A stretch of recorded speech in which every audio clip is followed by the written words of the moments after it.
Bonjour à tous, c'est Fanny. Aujourd'hui, je vais vous expliquer comment on fait les devis.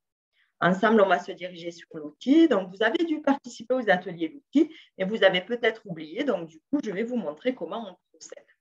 Donc, je vais vous partager mon écran pour qu'on aille ensemble sur l'outil. Donc là, on est sur l'outil et vous avez deux possibilités pour faire un devis. Vous prenez votre liste de devis. Vous pouvez dupliquer à partir d'un devis existant parce que vous avez juste à changer l'ensemble des informations à l'intérieur et que le devis est établi toujours pour le même client. Vous dupliquez.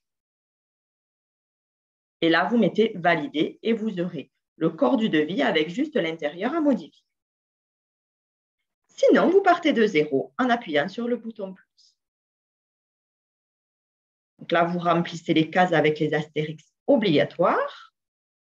Vous avez la possibilité soit de sélectionner votre client puisqu'il existe avec votre base de données que vous avez créée, ou de faire le petit plus pour pouvoir créer votre client.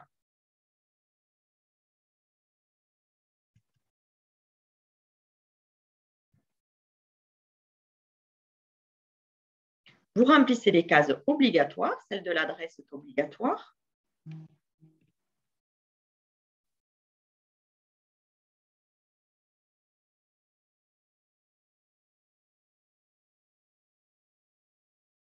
Et vous appuyez sur le bouton enregistrer. Et vous fermez. Ainsi, vous avez votre client. Vous allez remplir donc l'intérieur de votre devis. Pour ça, vous allez dans la colonne code, vous sélectionnez ce que vous allez faire en devis, donc la prestation ou la vente. Donc là, on va choisir par exemple prestation. On décide d'aller faire donc un chantier d'électricité.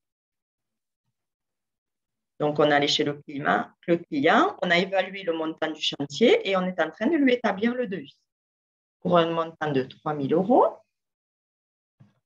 Bien évidemment, on détaille bien à quoi correspond le chantier. Pour des montants aussi importants, c'était important que le détail y figure. Et on valide. Donc, on voit bien que le chantier d'électricité, avec tout le détail qui y figurera, a pour montant 3 000 €. On enregistre. Un petit onglet va apparaître sur la droite et on transmet. Je vous rappelle que le comptoir des entrepreneurs doit vérifier tout devis et toute facture. On a un délai de 48 heures pour vérification et que vous ne pouvez pas envoyer vos factures et vos devis sans que le comptoir ait vérifié.